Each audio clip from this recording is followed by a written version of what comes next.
I think her books were so popular because she wrote from a child's point of view.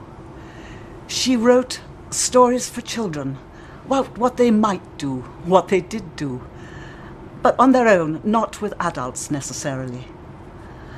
And she also had a method of writing which was honed by her work as a teacher. For 7 years she taught children, and 4 of those she ran her own little school. And it was there that she practiced writing stories, and indeed telling those stories to the children in her class who were aged from 4 to 12. And she learned what children liked and what they didn't like. And I met 2 or 3 of them, and they have all told me that they were not slow in saying if they hadn't liked something, and saying that yes, they had. And her first book was a children's book, 1922, Child Whispers, and these people told me that the poems that she wrote for them and told them were chosen by them for the book that they knew she was hoping to publish. And that if they said, "No, Miss Blyton, that's not good enough," they did not go into the book, and those that they loved all did.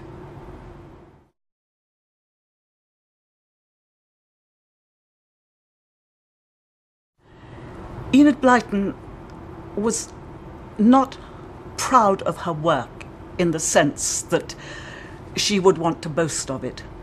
She was very proud of what she was able to do for the children. She was very proud of the letters they wrote her, the thanks they gave her. She was very proud of the comments they made to her about her work when she went into shops autographing and talking to children. She loved children, and she was very proud, I think, that she was able, through her talent, to give them such great pleasure and to help in their development, both of their imagination and of their reading skills.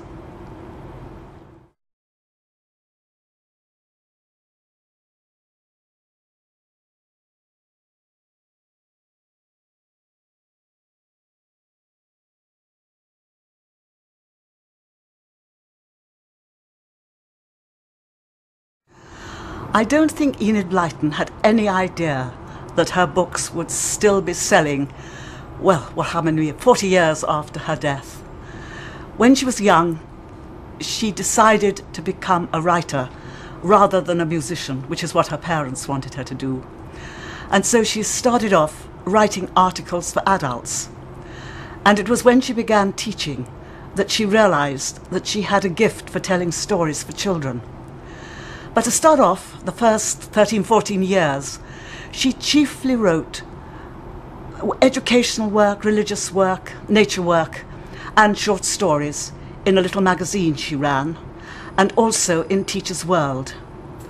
It wasn't until I was about 5, coming up to a reading age, that she began to write